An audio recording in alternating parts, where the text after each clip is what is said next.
Good morning. If you can please go to your seats.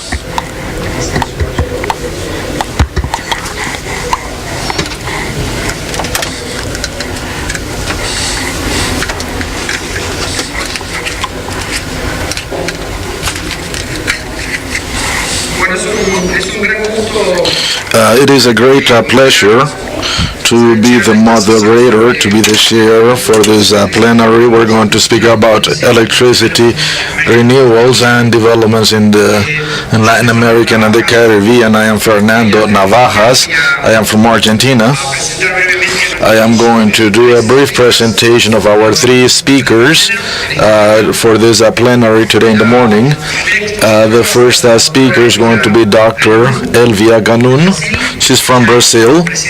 She's the executive president of the Brazilian Association of Wind Energy. She has a doctorate in production engineering from Santa Catalina University. The second speaker is going to be Ruben.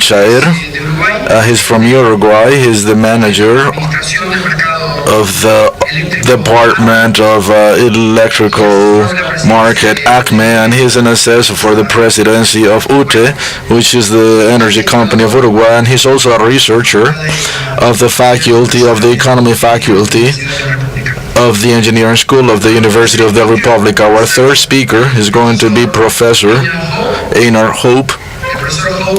Professor Hope is from Norway. He's an emeritus professor from the Norway School of Economics, and he's the past president of the International Association of Financial Economics. So please, Elbia, the floor is yours. Thank you.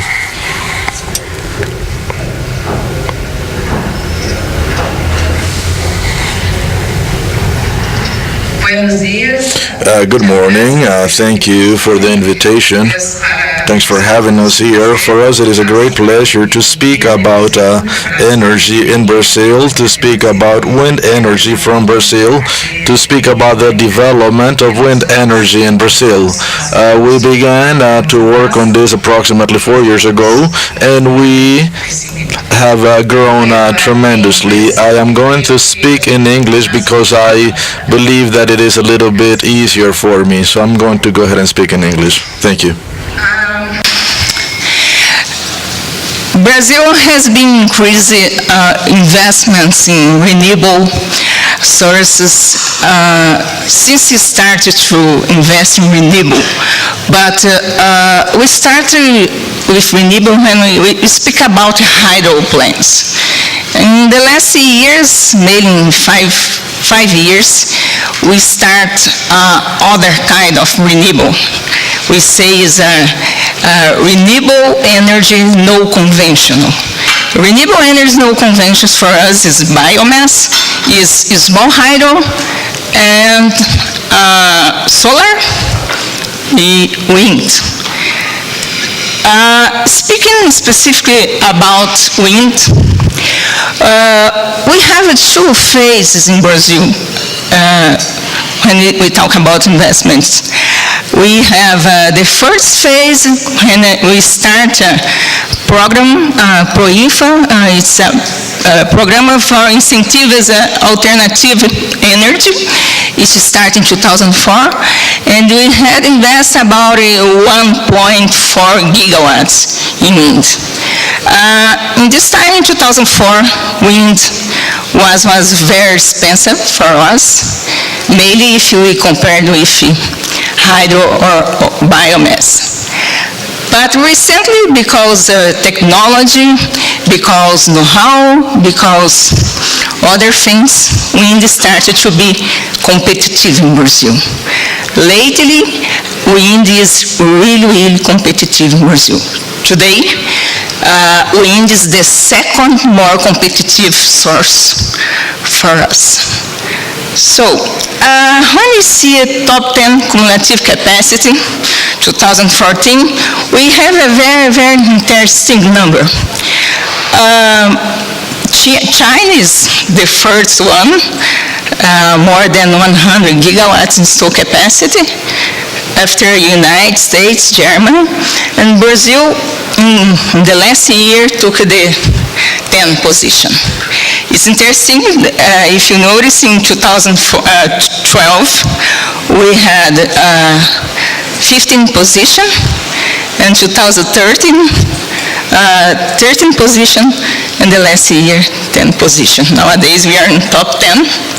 If you think about the cumulative capacity, or stock capacity, if you think about new stock capacity, 2014, we took the 4th position the last year.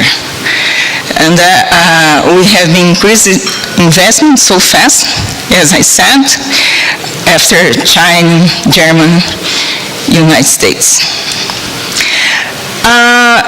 There are a lot of other interesting data about Brazil. That's we are the second country more attractive for renewable. First China, after Brazil. If you see cumulative stock capacity, we can see that how fast it's happened in the last year. As I said, the first phase was in 2004, then no more than 1 gigawatts, that finished here.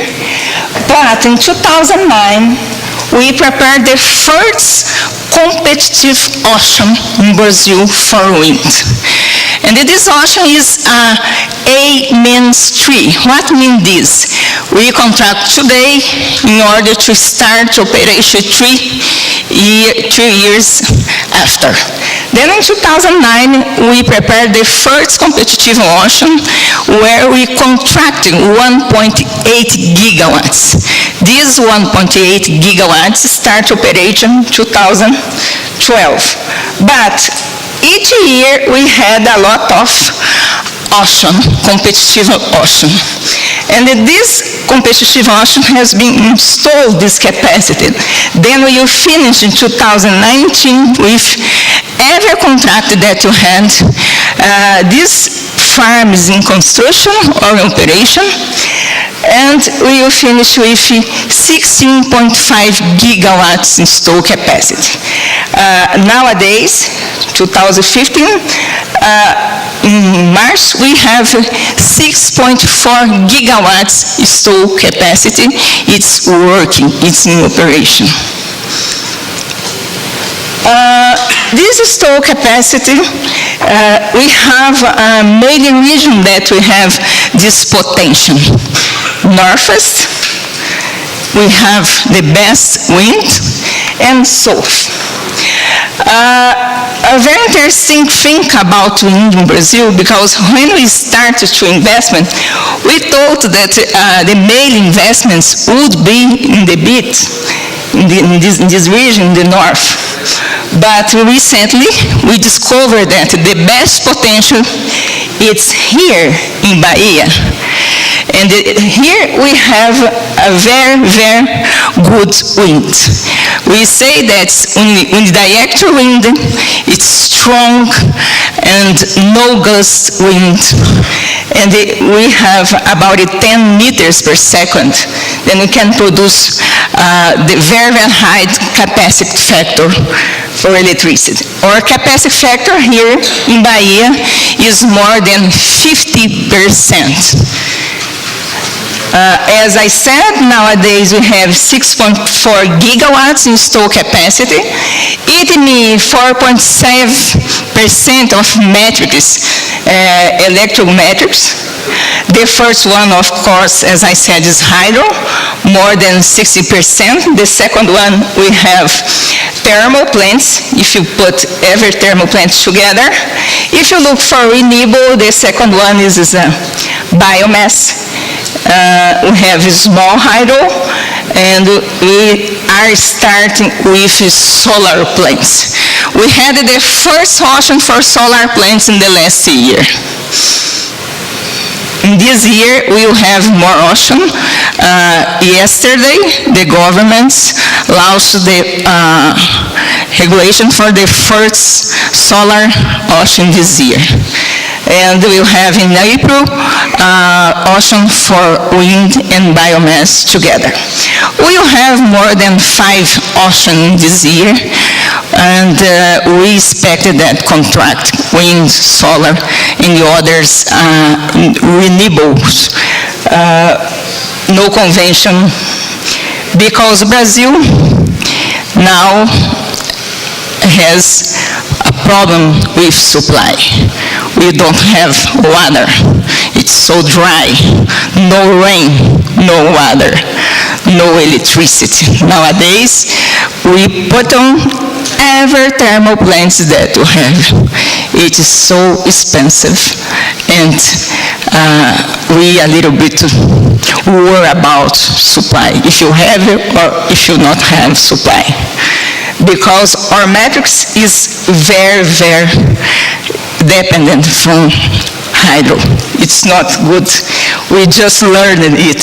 Actually, we would learn it 10 years ago, but I think we learn it right now about it. And we will try to increase more other kind of sources in our matrix. So, as I say, we had a problem as the most part of culture that start to invest in wind. We have a transmission line in 2012, 2013. We had more than 30% of stock capacity, no operation, because we hadn't transmission line. It was delayed.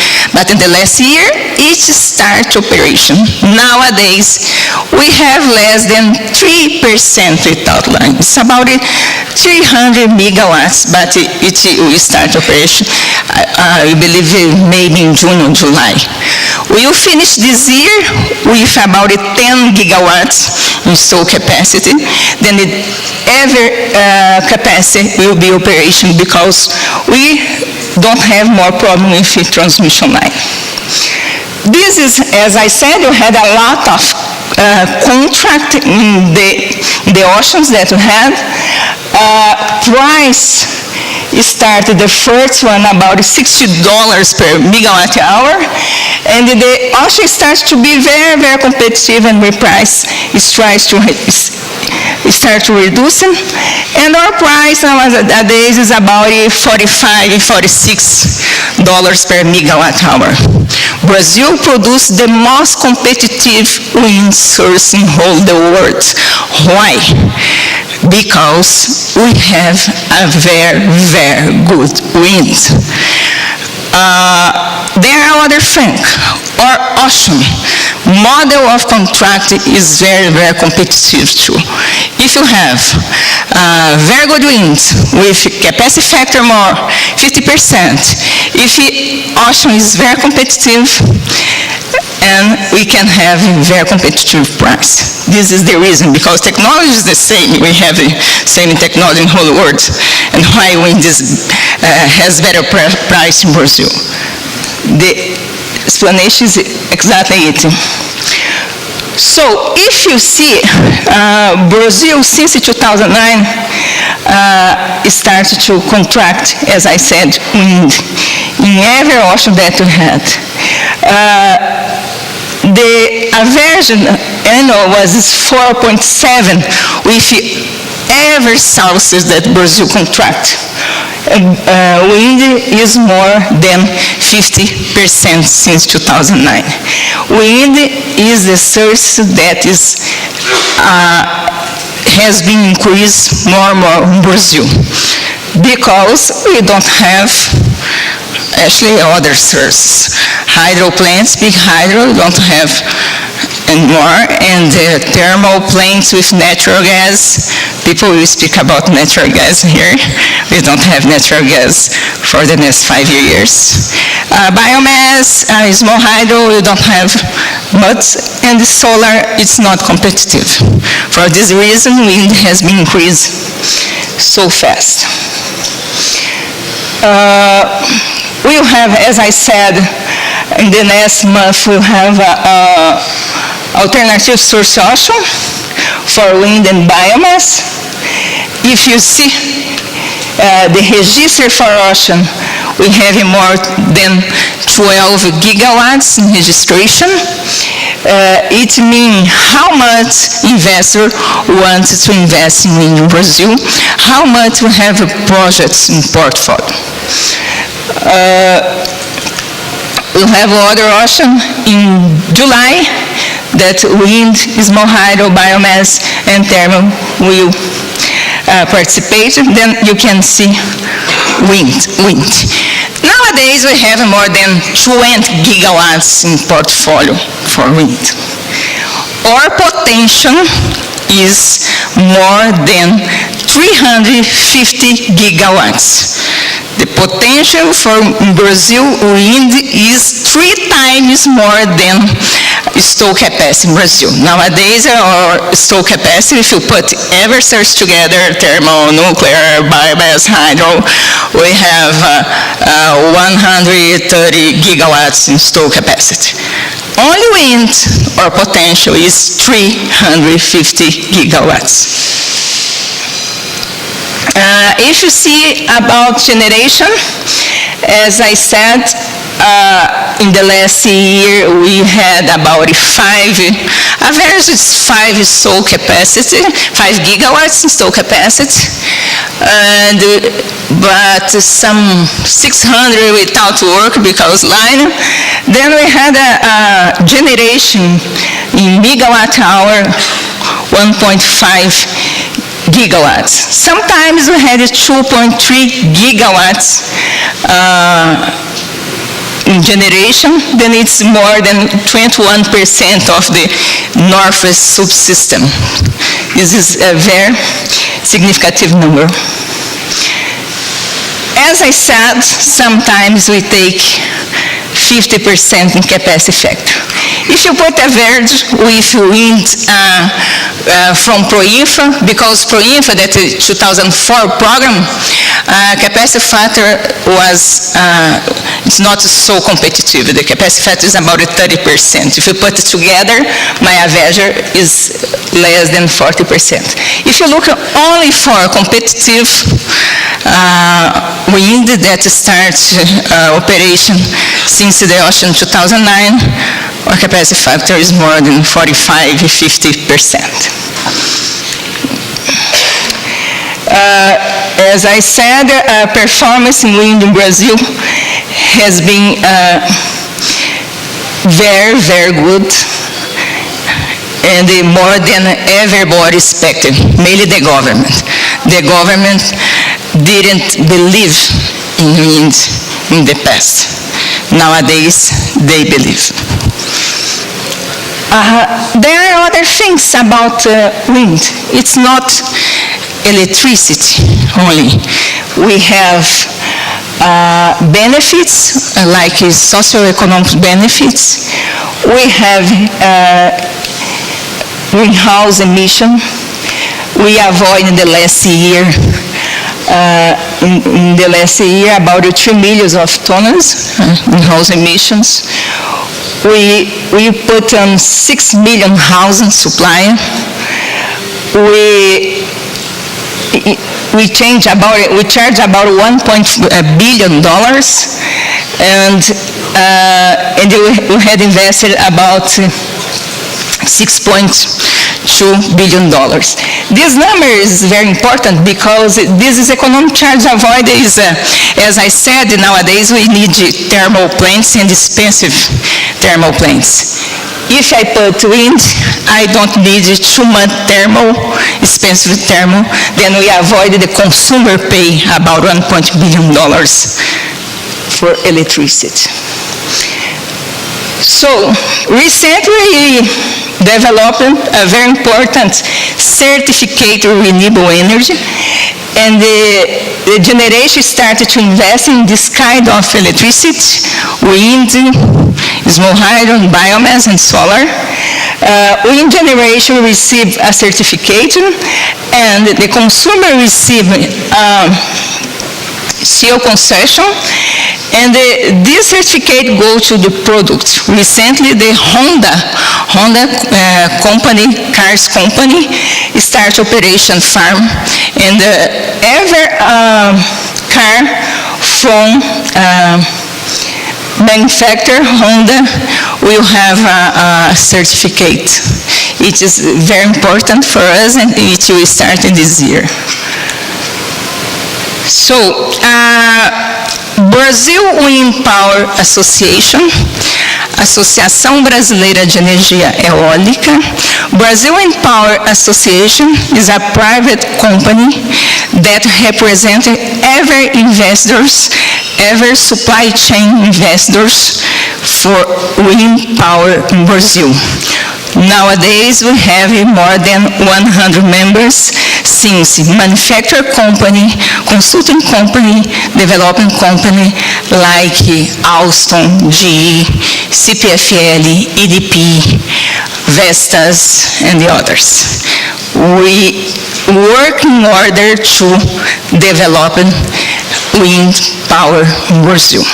Thank you very much.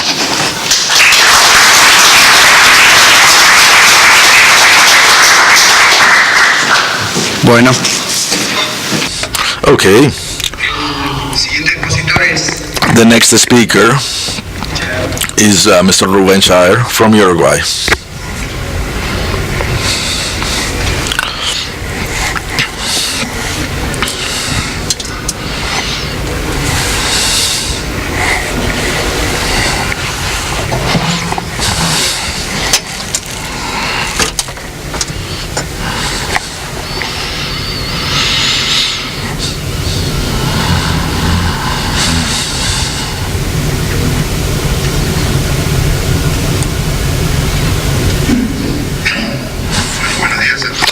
Good morning to you all. First of all, I want to thank the organization of this Congress for extending the invitation to be here and to present to you the things that we do in Uruguay. The title of the plenary, of this plenary, is Intermittency of Electric Renewables. It took me a while to understand what intermittency meant. And I would like to first give you a general vision of our electrical system, which is in Uruguay we have 50 hertz, in Brazil 60 hertz, in Colombia I do not know how many hertz, 60 they just told me. Okay, so 60 times per second you have this voltage wave, and every single time you have generators with demand. So it's sort of like a bicycle that is constantly being pedaled, a bicycle that is being pedaled 60 times per second. So when we speak about intermittency variability, we need to understand that the information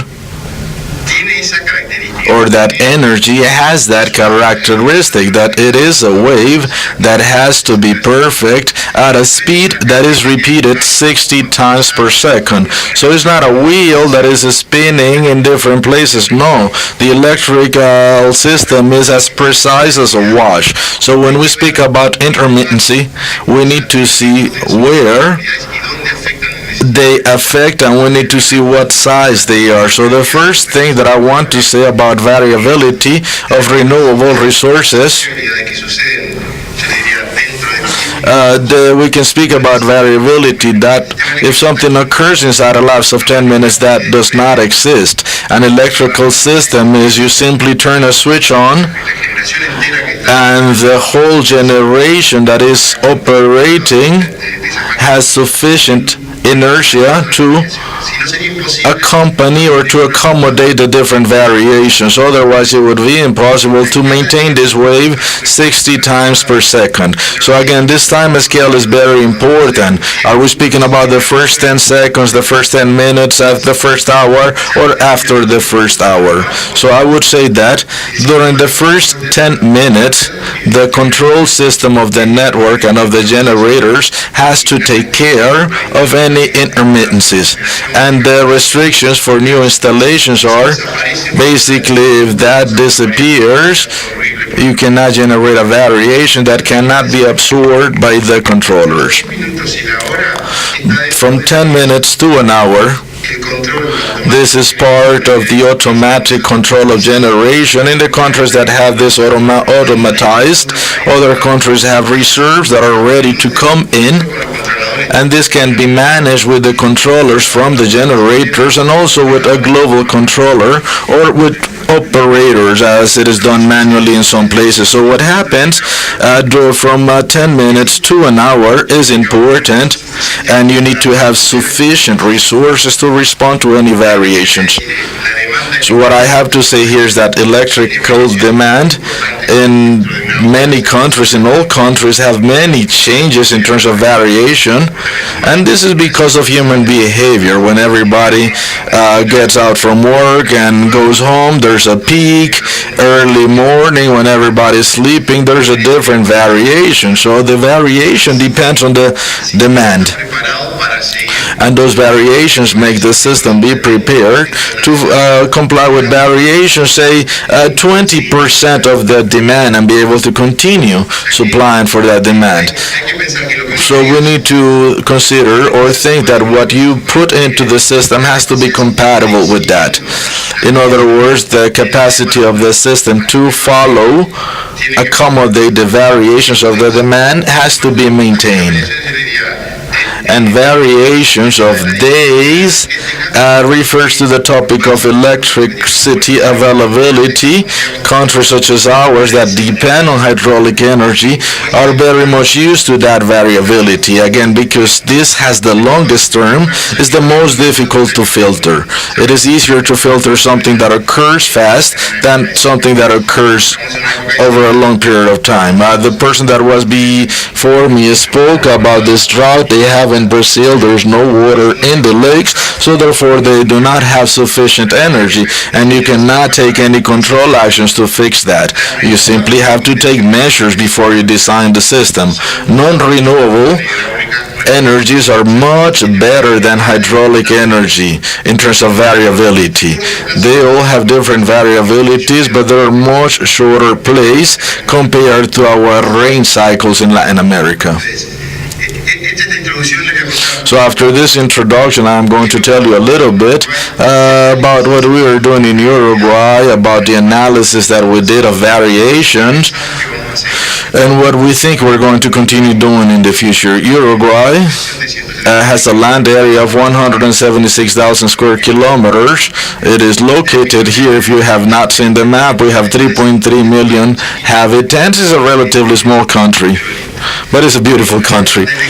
This is our electricity demand, real dispatch. This is March 11th, 2015. This is the demand. The peak here was 1,500 megawatts. Base was a little bit more than 1,000 megawatts. How did we cover this demand? This is how we covered it. In the bottom, we have real wind energy. We have 500 megawatts in operations. This is biomass. These two colors. This is hydraulic energy from one of the river, and this is hydraulic energy from the other river. Thermal generation. Gas oil is here. Full oil machines are also here. And these are gas oil turbines. This was the only thing that we needed in terms of that source. So what I want to show you here is the typical demand that we have. You can see the variations here. Wind energy is installed. As you can see, it is working, and you can see the variations. Inside the hours, this is relatively slow. Uruguay again. In addition to what I am going to tell you, I would like to see the shape, the geographical shape of Uruguay. We have 2,000 megawatts from Argentina, 570 operative with Brazil, and we have 500 which are being commissioned. In other words, we're conducting tests before they become operational. This 500 network is a double, triple, and triple here. And in the near future, we are building 500 here. In the next 5 years, this is going to be 500 also.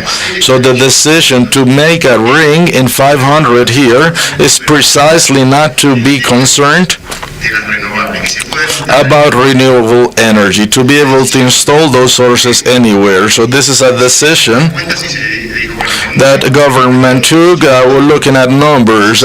They determined this is a relatively small country, so if we close this ring, we can connect anywhere, and this is going to be covering the whole country. The hydraulic plants, we have 1,500 megawatts installed. 945 is the reservoir of Salto Grande, shared with Argentina. Here we have approximately 1,600 megawatts.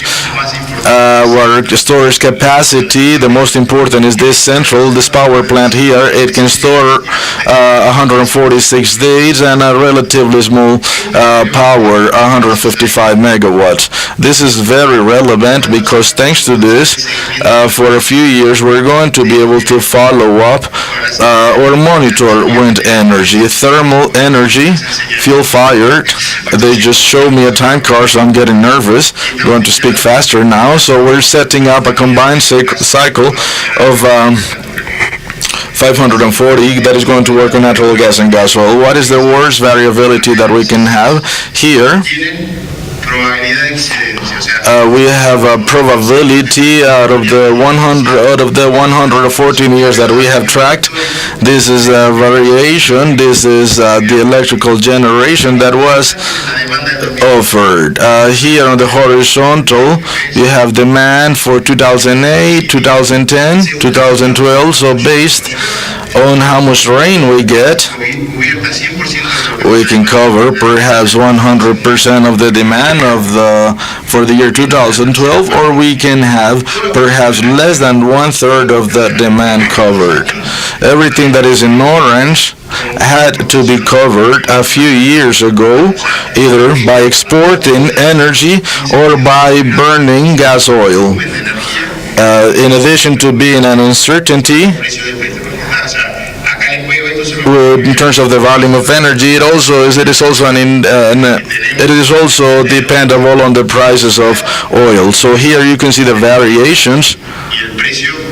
Eolic energy does not fluctuate in terms of prices and in terms of availability. In the year 2010, analyzing all this, we decided to go from a hydro plus fuel fire power plants. We decided to go to hydro plus wind plus biomass plus an LNG plant with a combined cycle. The design that we created, the simulations were this. We wanted to go from this consumption, always growing, always exposed to the risk of fuels. So again, this combustion, we wanted to go here into wind energy and biomass, replace those. The value that we're installing is such that what we have here in yellow are the surpluses that can be exported, and we can see that in certain times it is good to export and in some other times it is good to import. We are coordinated with Brazil in terms that during the spring we need to buy energy, and Brazil has plenty of wind, so we coordinate with Brazil. Our cost, this is what our costs look like. These are the expected cost in the middle. This is the risk with a probability of 5%. As you can see, the budget for 1 year, we could have said is $800 million, but it could go up to $1,600 million because of the hydraulic and fuel risk. With the design of incorporating with energy in large amounts, this is what we have. In addition to reducing the cost in the beginning and despite increase in demand, the risk of our country is also decreased, and I believe that is the most important thing, reducing our exposure to risk. How were our auctions conducted? I'm not going to speak about that. I'm going to speak about this analysis that we conducted to decide to go with wind energy. We simulated how the first 600 megawatts, I do not remember exactly the figure that we used, but we simulated how that would work with those distributed in the system. So what we depicted here is the variation in terms of power between every 10 minutes. And what we can see here is that with a probability of 90%, we have variations of less than 50%, and this is only based on the geographical location. We have variations in terms of power that are less than the variations that occur whenever any of our thermal plants is out of line, goes out of line. With this and with this curve, we wanted to compare with the stress or frequency regulation of the system by being interconnected with Argentina. We're currently interconnected with Argentina, so we also face variations that come from Argentina. So what we did was to do a simulation to see what would happen if we expanded and cut our link to Argentina to see the variability, to see if the variability would remain similar. In other words, to test that we're not adding additional stress to the problem, and to prove that Uruguay's resources were sufficient for the first 1,200 megawatts, and it worked perfectly. About the topic of the difficulties of filtering, what we have here is the difference if you accumulate the energy that you receive, say from a solar plant, or say from a wind plant, a wind farm, or from a hydroelectric plant in your country such as Uruguay. Here you have the accumulated value of the energy divided by unit based on the variability, and what this indicates here is that you have to integrate 3 months, or the expected value of energy is inside a band that is 80% of the expected value. Again, we're speaking about months. If we were months with wind energy, if we were speaking about hydraulic, this would be years. So this is the big difference. All wind energy and solar energy compared to hydro energy are a lot more manageable, are a lot firmer. It's just a matter of months.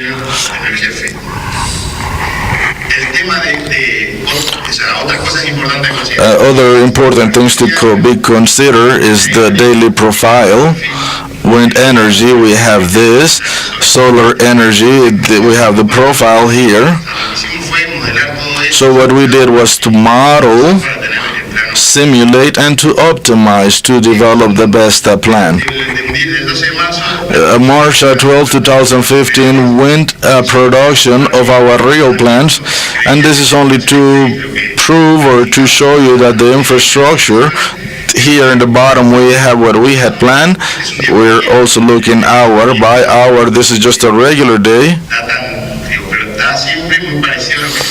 And again, the real situation is very similar to the expected situation on the bottom. And here you have the different parts of the country, and here you can see how it is working. This is the annual profile per unit of the expected daily generation. Here you can see the demand is the demand are the circles, and you can see how perfect eolic energy fits above the demand. Our consumption seems to be very closely related to the availability of wind. It's surprising. The hydraulic energy is this one, blue line. In summer we have no water, and solar energy, of course, in summer we have more solar energy, and in winter we have less. On an annual basis, all the solar energy complements hydraulic energy, and wind energy is also perfect for our demand. Out of all the simulations that we conducted hour by hour to see in the year 2010 what the year 2015 was going to be like, we conducted all these simulations. We looked at surpluses, we looked at all these curves, and what we did was to confirm that our control system was able to handle the situation. A system that is responsible for administrating that 10-minute lapse that I mentioned before. In addition to the controllers of the machines themselves, we're also installing automatic generation system, which again is going to allow us to automatize all this process. This is Another thing that came up once we brought all these stations with great variability, we began to look at our capacity to forecast resources for the next 72 hours per se. And the prognosis that we're looking at are very good. The forecast that we have is very good. We can forecast the next 3 hours is, let's not talk about that, but the next 72 hours you can easily predict, and this is very important information. Here we can see energy dispatch for a week, supposing mid conditions, and this is also the same dispatch simulating dispatches for the next 72 hours. So with information for the next days, we can see that perhaps in the morning we're going to have a surplus, so we may not have to turn in a thermal surge and avoid different things. So in this example, an operator knows a day ahead that they're going to have a surplus. So this forecast is very important. That was again from the perspective of dispatch. From the perspective of the electrical market, when the dispatcher announces its prognosis of prices, the person with the information determines, okay, this is what is going to happen, these are the probability bands, and then it has to be determined what cost. So in other words, if you're a generator that could come in or not, I'm not going to tell you not to come in, but again, depending on the information, I may advise you not to come in, okay? That is until the year 2015, the design and the variabilities that we consider, and we're looking at the future now. We're going to invest a lot in smart grids to be able to have demand response in real time. We're going to try to make water heaters see prices and somehow participate in the renewable markets. We're also going to have spot price in real time. We're going to try to motivate new demands, for instance, irrigation. In other words, for us to be able to say that if in a period of the year we have lots of availability, perhaps we can have a special fee, a special tariff to enable irrigation again at a better price. Also electric mobility, the electric car.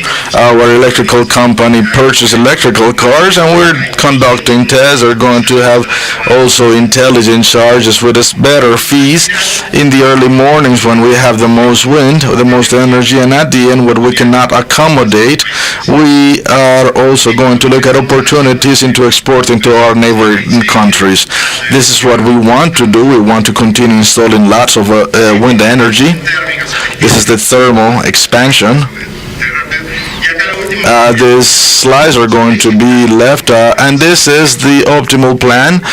Based on that optimal plan, what we did was to determine the value of an investment unit that could have a filter for one day. In other words, a battery bank that could consume in the morning and be delivered in the afternoon, or a pumping station that can pump in the morning and send energy during peak hours.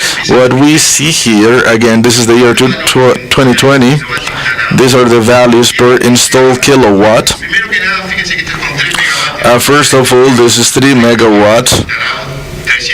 30 megawatts installed, 300 megawatts installed. Here you can see very important saturation. What I am saying here is that the calculation, which is marginal, is based on the optimal plan. It tells you what is the benefit of installing 3 megawatts or 30 megawatts or 300 megawatts. Again, we're speaking about the power here, speaking about the capacity to filter a day of 12 hours. Here you see saturation occurring quickly.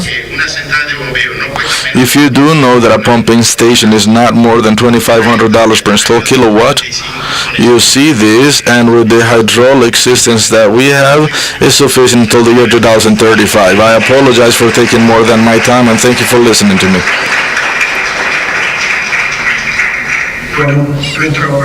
Okay, our next speaker is Professor Einar.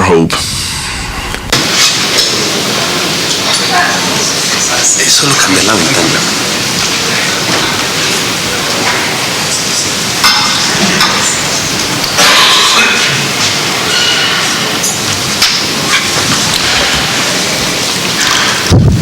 Thank you. I would also like to thank the organizers for the opportunity to speak here. I would like to focus on two issues in this question about intermittency and security of supply. And one is then the need to supply sufficient baseload capacity, and the other issue is to supply sufficient peak load capacity at peak hours. I will then concentrate on the storage function, and in particular the storage in hydro reservoirs, in a hydro system, in the case of the Norwegian hydro power system, as an energy battery for Europe. And I think the presentation from Uruguay was quite interesting in this respect. And then I will end with some reflections on the relevance of this for Latin America. Well, you know the intermittency issue. There's a need for backup facilities and incentives to operate and invest in such facilities. We also have to think about incentives to disinvest in polluting power plants. And then the question of supply of baseload and capacity reserve for security of supply. We have still lack of storage facilities for renewable power, but I will touch upon the battery issue, as also the former speaker mentioned a little bit about. In Europe, we have given priority of supply of renewable power, wind and solar, in the production system. And the question, one important question, is what are the implications of this regulation, so to speak, for the rest of the system. So this is then for a given supply curve, the issue is then, what happened? How to supply the base load, and then how to have capacity to cover the peak load for a given load curve. And then the question, of course, is how will then new renewable in themselves change the shape of the supply curve. So we can have two situations. We can have a case where supply does not meet demand, and we will have a system breakdown or a blackout. Or we can have a case where there will be an equilibrium, or the supply does not meet demand at positive prices, as we had in Germany a few times. So that is a special case where there's not a balance in the system. So then the question is how to supply sufficient capacity. Well, we can have the energy-only system, where price spikes in the wholesale market will be sufficient to cover fixed costs. We can have capacity payments and capacity obligations, this you know. And then we have a heated debate now in Europe about the need to introduce capacity markets and how this should be designed and operated. With regard to the base load function, we see now, for example, in Europe and particularly in Germany, we see where they are now phasing out thermal generation, nuclear, coal-fired plants, and they have traditionally been the plants covering the base load. And this, and in combination with a high and increasing share of renewables, will then create a system where we have to think about the baseload function. So then the question is, which plants and energy form will then take over? Will it be gas-fired plants, depending on the future price development for gas and greenhouse gas policies and pricing in emissions trading markets? But we now see, in fact, a business opportunity being developed for gas storage in the value chain. With regard to energy storage function, I will discuss briefly three issues. Storage of water in hydro system as an energy battery, and the case of Norway then to be covered in particular. Storage of gas in the energy value chain with gas-fired plants as baseload coverage reserves. Storage in electricity in batteries under technological progress. And storage of electricity in distributed energy systems and by end users, smart grid technologies, and this was also touched upon in the former presentation. Very briefly about energy production in Norway. We have 100% hydropower-based electricity system. We are fully integrated with the Nordic market and the Baltic states, and we are well connected with transmission cables to Germany and the Netherlands, and there are also now plans for a new UK connection. So we are then in the next export position. The capacity of the annual production is about 130 terawatt hours per year. We are a major producer of oil and gas, almost all for export, and we have a huge wind power potential offshore and onshore, but we have very little wind power yet. But now a common green certificate market has been established between Norway and Sweden, and this will then supply or end up with a production, according to plans, of some 26 terawatt hours. But this is a policy-oriented, so to speak, decision of. So this is then the supply curve in the Nordic market. We see that hydro represent a major share here, almost 50%, then nuclear, combined heat and power, coal, oil, and gas turbines. So hydro has traditionally also played an important baseload function in the system. Well, then the question of Norway as an energy battery for Europe, what type of products can we then supply? Well, we can be a swing producer, and then given the regulating property of a hydro system, where they on very short notice can change the production profile up and down. So we can be a swing producer for that part of the variation in wind power production in Europe, which the European power system is unable to accommodate or compensate effectively by capacity reserves. And then at the bottom, we have what I call security of supply products.